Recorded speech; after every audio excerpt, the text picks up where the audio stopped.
Selamat pagi. Di Saat ini kita bersama Rumah Gerakan Sri Kandi.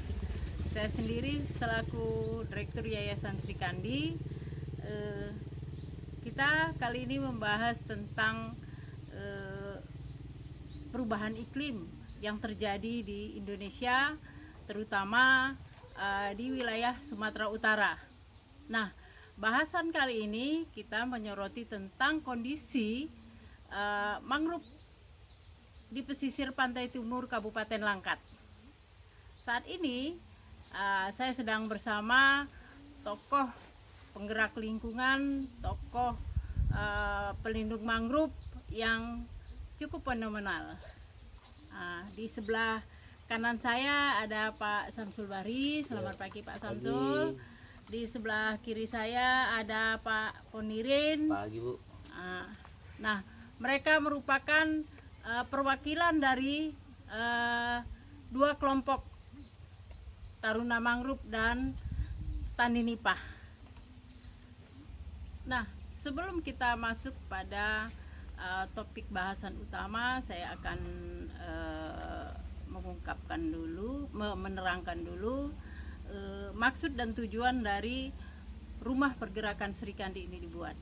Salah satunya adalah untuk memberikan pendidikan kepada kaum muda, anak mahasiswa, pelajar, maupun masyarakat umum bagaimana mengenal sosok-sosok tokoh-tokoh yang bergerak di akar rumput, tokoh-tokoh yang melakukan perubahan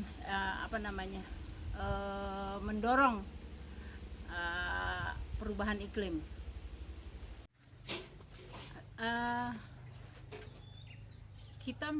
Kita mendengarkan dulu dari Pak Samsul. Pak Samsul, silahkan perkenalkan diri secara spesifik serta kenapa memilih melakukan rehabilitasi mangrove. Terima kasih Bu atas kesempatannya diberikan kepada saya. Assalamualaikum warahmatullahi taala wabarakatuh. Nama saya Samsul Bahri, Ketua Kelompok Tani Nipah.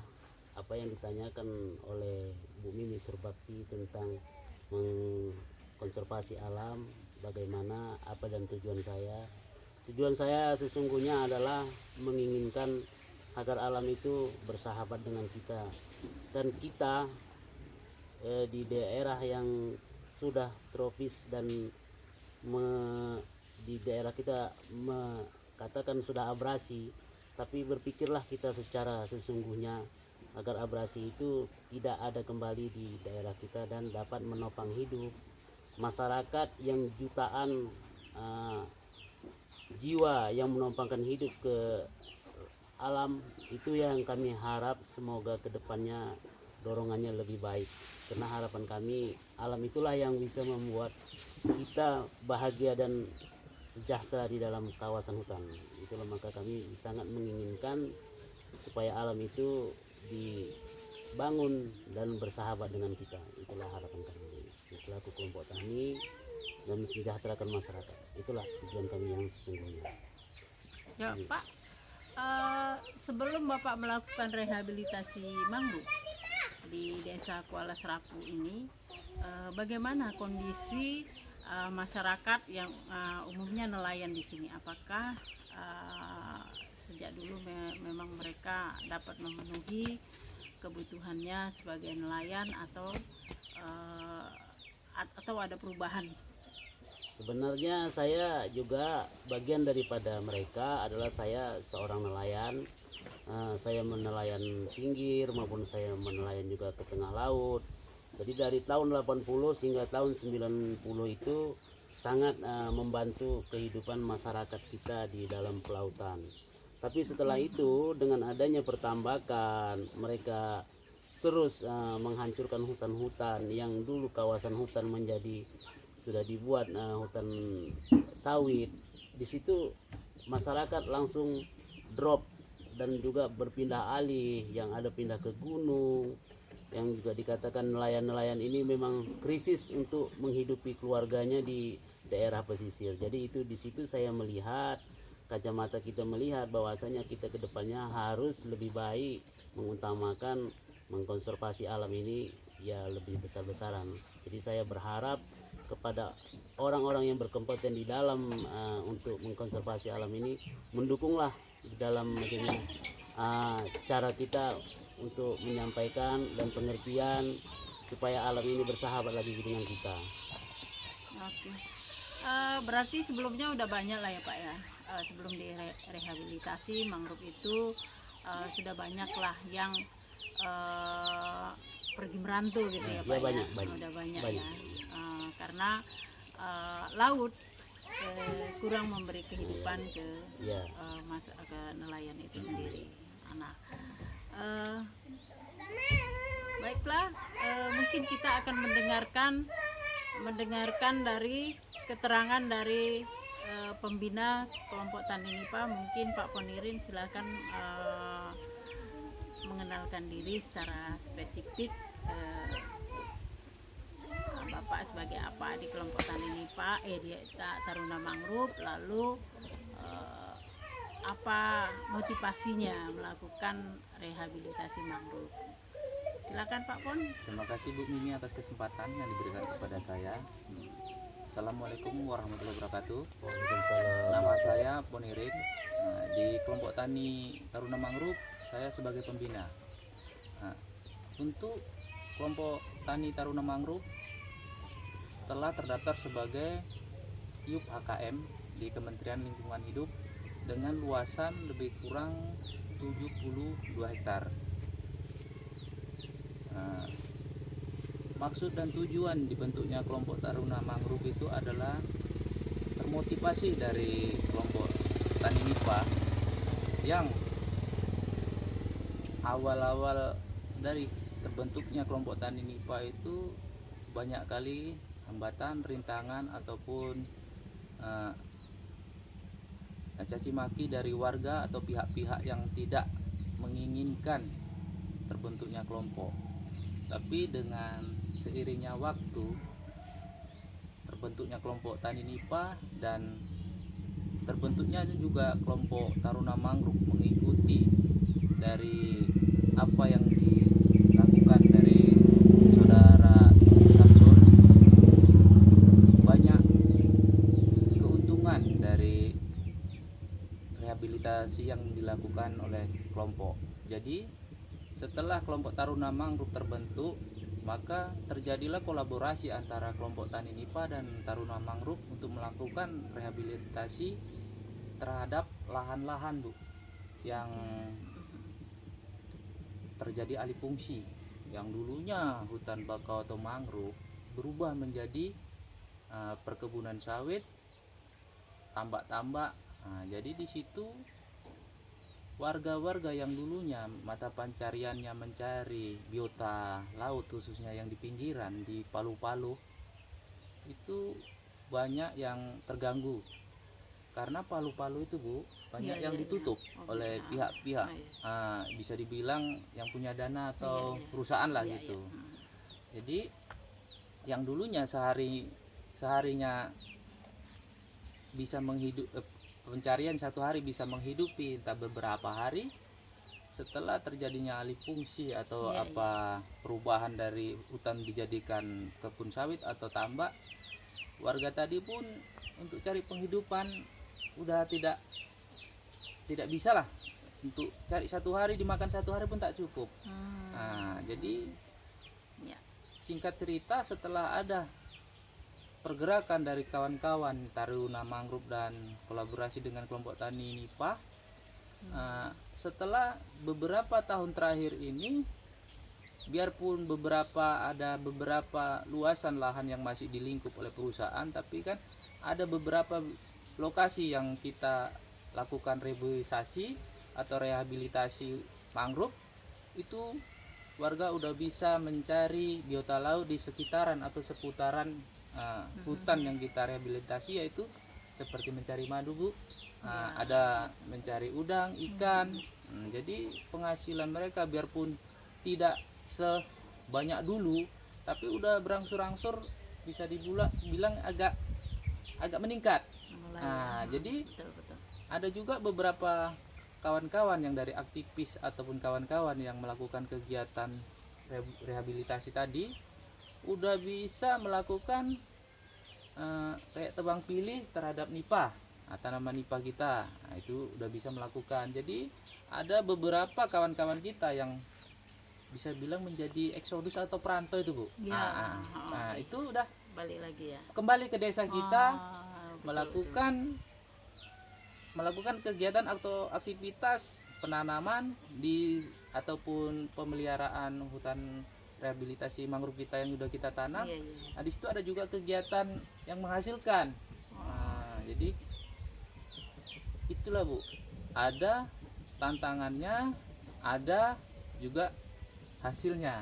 Iya. Nah, terus juga ada beberapa juga kejadian yang kita alami di kelompok Taruna Mangrove khususnya. Iya.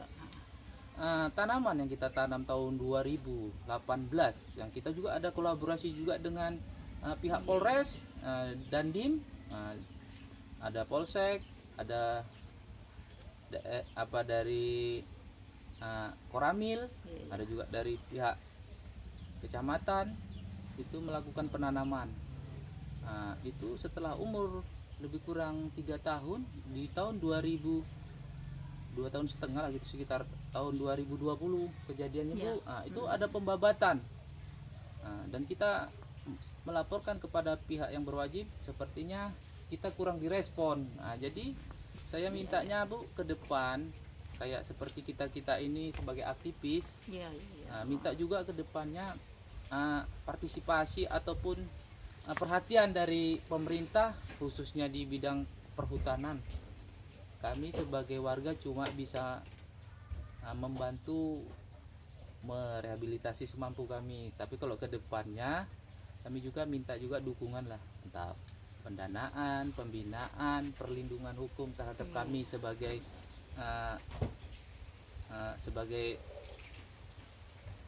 dibilang warga yang maulah melakukan Iya, rehabilitasi kelompok-kelompok yang ada di desa kami, khususnya desa Kuala Kerapu. Untuk sementara demikian, Bu. Nah, saya sedikit pertanyaan ke Pak Samsul. Kelompok tani nipah itu sudah mendapat izin dari perhutanan sosial ya, Pak ya? Iya. Izinnya skemanya skema apa? Skema kakak kulin ya. NKK ya. NKK, jadi itu dampingan dari KPH, KPH 1. namanya kemitraan ya. Kemitraan ya. Itu izinnya. Nah, kelompok tani nipah itu mengelola berapa ratus hektar? Yang dikelola, yang diizinkan oleh pemerintah dan didampingi oleh KPH itu ada 242 hektar. Apakah 242 hektar itu sudah bisa Bapak kelola semua? Enggak, jadi di situ bisa kita sampaikan bahwa kami menyampaikan juga kepada Ibu, 242 hektar itu di situ lebih kurang ada 50 hektar dikuasa oleh perusahaan. Lagi jadi di dalam perizinan kami ada yang masih mengaku bahwasanya mereka merasa memiliki kawasan itu. Jadi itulah yang sampai saat ini jadi di dalam badan pemerintahan juga kami selaku pengembang menghijaukan hutan merasa duri dalam daging itu yang membuat kami juga di situ kriminalisasi oleh perusahaan dengan cara mereka lah yang merasa berkuasa di situ, sementara kami yang hijaukan kawasan, mereka yang merusak, tapi tetap kami lakukan kriminalisasi. Oke. Pak, bisa saya simpulkan bahwa Bapak mendapat izin perhutanan sosial 242 hektar, tapi di dalam izin 242 hektar sekitar 50 atau 60 hektar itu merupakan kebun sawit. Kebun sawit. Kebun sawit. Nah, apakah kebun sawit itu punya izin? Sampai saat ini sejak kami menghijaukan hutan, kami mempertanyakan permasalahan itu, mereka tidak pernah memberikan sepotong surat pun bahwasannya itu mengatakan ada pohon tegakan sawit, izin yang mereka tuh 2 atau 3 pohon. Tapi yang diakukan oleh mereka 50 hektar lebih kurang itu mereka mengakui, dan kami menghijaukan di situ, mereka mengkriminalisasi kami dan merusak apa yang kami tanam di dalam kawasan bekerja sama dengan masyarakat memakai dana APBN ratusan juta yang kami curahkan di situ, tapi tetap perusahaan itu tetap merusak dan mengkriminalisasi kami. Itu yang sangat menyakitkan. Harapan kami pemerintah yang harus memperhatikan kami harus dapat perlindungan, tapi sampai saat ini kami tidak dapat perlindungan dari badan pemerintah yang mengerti tentang hukum perhutanan sosial.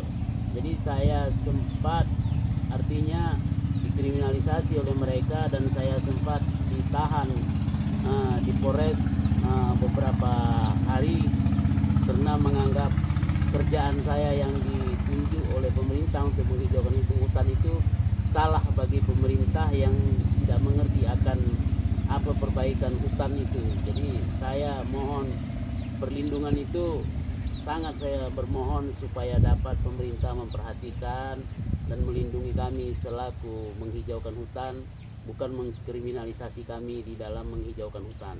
Gitu, harapan kami. Oke. Mungkin saya akan bertanya kepada Bapak berdua, bagaimana pandangan Bapak tentang krisis iklim? Apa yang sudah Bapak rasakan saat ini tentang perubahan iklim yang terjadi di wilayah Bapak? Mungkin Bapak bisa cerita karena Bapak yang tinggal di Tapak. Mungkin duluan saya ini ya ke Pak Pon, pandangan Bapak tentang krisis iklim saat ini gimana? Apakah Bapak merasa belum terjadi krisis iklim, masih santai-santai aja, masih enak kok nanam begini-gini, jadi bagaimana pandangan Bapak tentang itu? Silakan Pak. Terima kasih Bu. Menurut pandangan saya secara pribadi, untuk perubahan iklim untuk khususnya wilayah Desa Kula Serapu di Kecamatan Tanjung Pura yang di Kabupaten Langkat ini Bu, khususnya desa kami aja lah Bu, yang saya lihat sendiri, untuk daerah pesisir pantai kita itu udah abrasinya 1 tahun itu lebih dari 10 meter Bu. Terus pun permukaan air di desa kita itu kan ada yang namanya tanggul penahan air untuk melindungi masuknya air pasang rob ataupun datangnya air banjir dari dari hulu.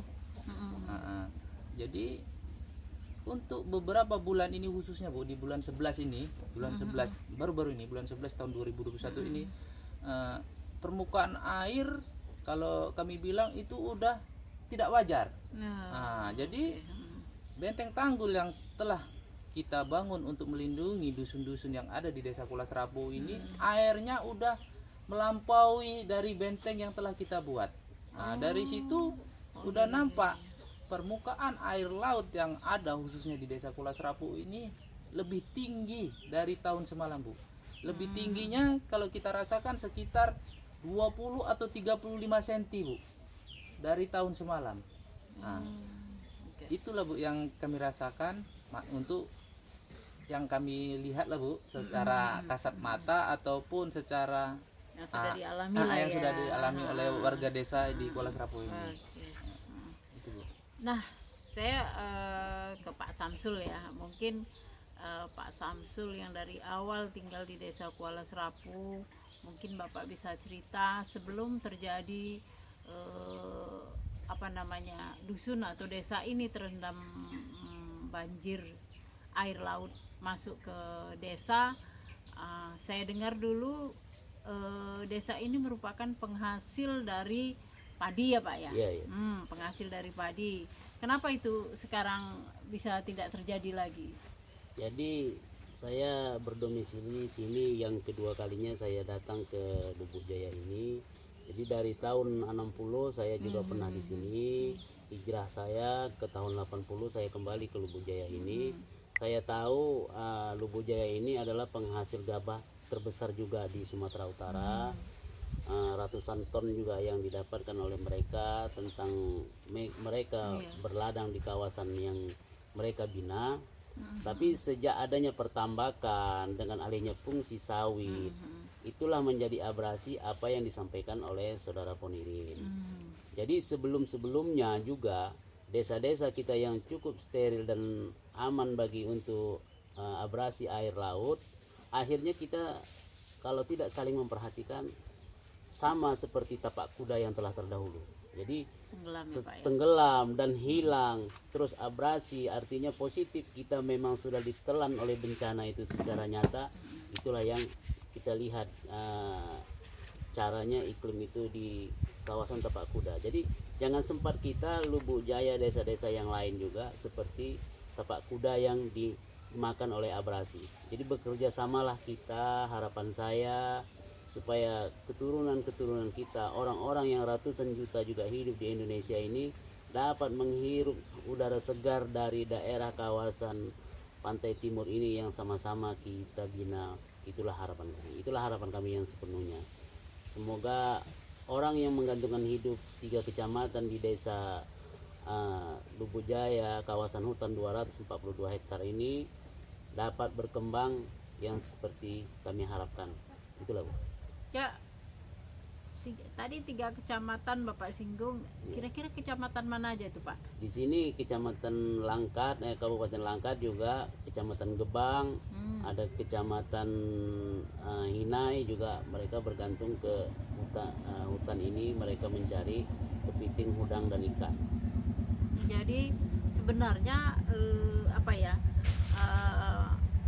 rehabilitasi yang dilakukan oleh kelompok Tani Nipah merupakan dan Taruna Mangrove itu dimanfaatkan bukan hanya satu desa.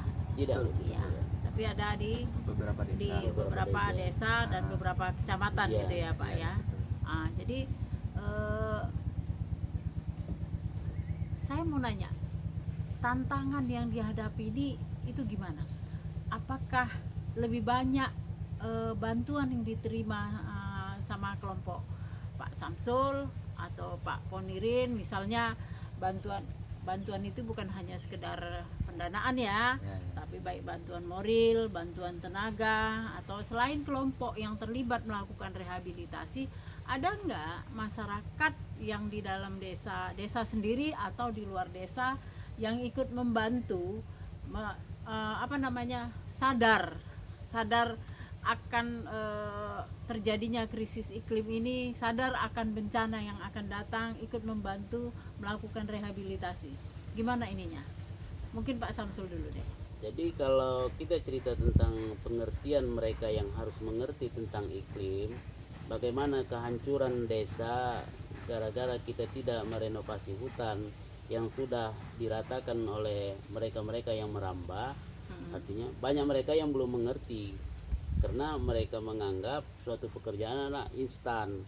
Begitu bekerja kita menghasilkan uang, bukan kita bekerja tapi menghasilkan manfaat. Jadi kami selaku kelompok Tani Nipah juga Taruna Mangrove bekerja sama. Kami berpikir ke depannya kami menghijaukan hutan, kami mendapatkan manfaatnya di situ. Jadi manfaatnya artinya kami tanam pohon, kami melindungi dan menjaganya, kami bisa bersua kelola di dalam kawasan. Tidak semerta-merta kami itu instan, besok pagi kami tanam, kami mohon kepada mereka-mereka yang membantu dan sebagainya, kami mendapatkan uang dari situ, tidak. Tapi kami mengharapkan bersua kelola dan berajas manfaat melindungi kawasan hutan, bermanfaat bagi juta umat di dalam dunia. Itu yang kami harap. Iya, mantap. Pak Pon, silahkan.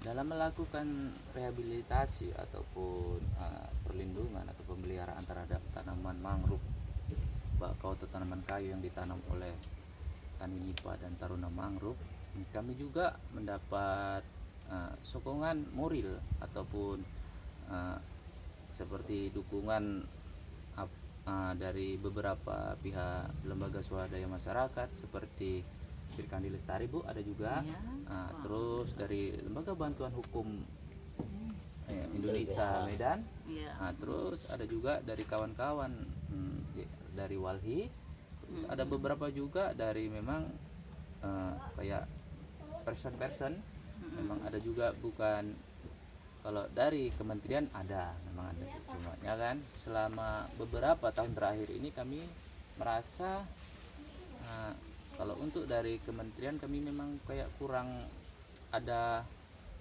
respon lah terhadap kegiatan yang kami lakukan. Jadi kalau beberapa warga dulunya yang nggak mendukung kami sekarang berangsur pelan-pelan, ada satu dua juga mulai masuk ke kelompok tani Taruna Mangrove, ada Bu, ke tani Nipah ada juga. Nah, jadi yang dulu menolak kegiatan rehabilitasi yang dibilang orang bodoh, karena kegiatan kami Bu tidak dibayar. Jadi seperti kami melakukan pembibitan, kadang pembibitan swadaya. Ada juga pembibitan kita ada dibantu juga sama Bapedas Bu, Bapedas Seular, Wampu Seular. Itu selama 3 tahun ada juga kita dibantu, kita kolaborasi juga dengan kelompok tani Nipah melakukan pembibitan, kita tanam secara swadaya. Itu pun tanpa biaya Bu untuk penanamannya. Kalau pembibitannya memang ada pendanaannya. Nah, jadi untuk beberapa waktu yang lalu kita dibilang memang orang bodoh sama warga, nanam tanpa digaji kok mau. Udah kayak pahlawan kesiangan kalau ada beberapa warga yang ngomong. Tapi itu pun kami acuhkan, kami cuekin, kami tetap lakukan. Tapi sekarang ada pelan-pelan lah perubahannya Bu di desa kami.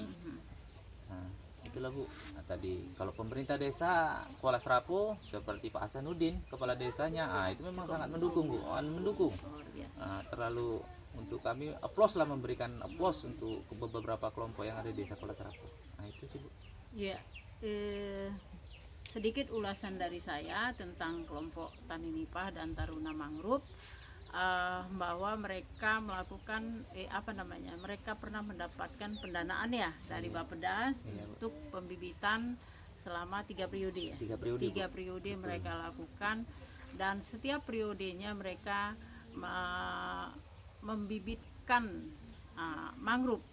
Membibitkan mangrove itu 100.000 ya. 100.000 batang. Jadi per tahunnya 100.000 batang. 3 kali periode mereka sudah membibitkan 300.000 batang, dan bibit-bibit itu sudah mereka sebar di seluruh Kabupaten Langkat maupun di luar Kabupaten Langkat di Sumatera Utara. Nah, mereka tidak mendapatkan honor atau bayaran apapun, hanya mereka mendapatkan honor dari Allah Subhanahu wa Ta'ala gitu ya. Jadi begitulah perjuangan dari bapak-bapak yang ada di tingkat tapak. Pastinya peran perempuan ada juga terlibat di kelompok-kelompok bapak ya kan, ketika penanaman ibu-ibunya terlibat semua. Jadi berkolaborasi antara perempuan dan laki-laki dalam melakukan perbaikan lingkungan, rehabilitasi mangrove yang mereka lakukan. Walaupun itu tidak mudah, terlalu banyak tantangan yang dihadapi oleh mereka. Tapi mudah-mudahan semua bisa mendengar, semua bisa membantu bagaimana perjuangan mereka yang harus diikuti oleh seluruh masyarakat Indonesia maupun dunia, karena krisis iklim sudah terjadi. Baru-baru ini banjir rob masuk ke perkampungan rumah mereka, yang biasanya tidak begitu tinggi, sekarang sudah sangat tinggi. Nah, kalau yang di Pangkalan Susu sendiri itu sampai merendam tanaman padi, dan sebagian besar mereka gagal panen. Begitu. Itu ulasan dari saya. Kita cukupkan untuk diskusi kali ini di Rumah Gerakan Sri Kandi Lestari. Salam adil dan setara. Merdeka. Sesi terakhir kita sampaikan closing statement, mungkin Pak Pon ya. Silahkan menyampaikan closing statement dan harapan kedepannya itu bagaimana Pak? Silahkan Pak. Terima kasih Bu. Saya berharap kedepannya khususnya untuk warga desa Kuala Serapu yang tinggal di desa Kuala Serapu ini untuk sadar akan pentingnya rehabilitasi terhadap hutan yang ada di desa kita, karena dengan perubahan iklim yang terjadi akhir-akhir ini dan udah meresahkan kepada kehidupan yang ada di desa Kuala Serapu ini khususnya, yaitu dengan adanya pasang rob yang tinggi itu disebabkan oleh alih fungsi lahan yang terjadi di desa kita. Kita jangan terlena dengan adanya pihak-pihak perusahaan yang hanya menguntungkan beberapa pihak dan merugikan banyak warga desa Kuala Serapu khususnya.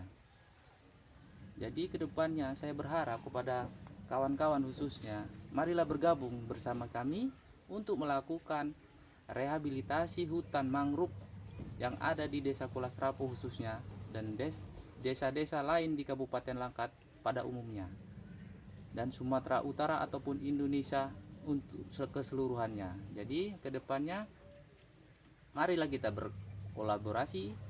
Jangan saya sama Bapak Samsul dari kelompok Tani Nipa aja, saya berharap semua kita bergandengan tangan untuk menciptakan hutan yang ada di desa kita menjadi hutan yang lestari dan menjadikan warga masyarakat kita sejahtera. Itu Bu. Wis, mantap. Pak Samsul, silahkan. Ya, kalau saya nggak jauh juga dari Pak Ponirin, apa yang disampaikan oleh mereka itulah adanya yang kebenaran di dalam desa, orang-orang yang harus memegang teguh keyakinan dan kepercayaan. Artinya setiap pohon dia punya trust, setiap bangunan dia punya pondasi, setiap manusia dia punya pendirian. Jadi pendirian kita satu sama lainnya jangan pernah dibayar dengan uang. Seberapa banyak pun uang itu, itulah nominal harga diri mereka. Jadi kita jangan pernah dibayar dengan uang. Dibayarlah kita dengan keyakinan untuk merehabilitasi hutan. Allah Ta'ala lah yang nanti menghitung-hitung kita. Jangan kita pernah menghitung apa yang diberikan oleh Allah Ta'ala. Itu harapan saya. Sekian dan terima kasih.